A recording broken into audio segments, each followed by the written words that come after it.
So now finished off with the brush and the hoover after I'd used tar and glue on the really flat bits.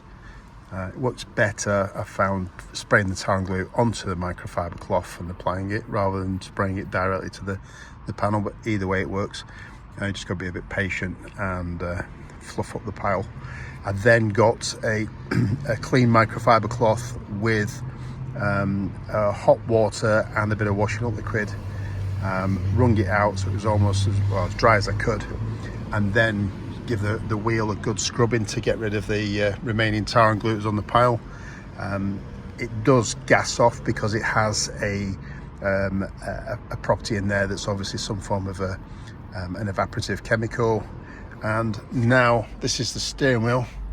Getting close, you can see it's got a lovely pile.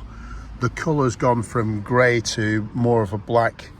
The door handle now has, get the light on it right for you, a nice pile, no signs of any flatness on there or dirt, etc. And the side of the seat where you get in and out now has a lovely pile and is as black as the rest of it.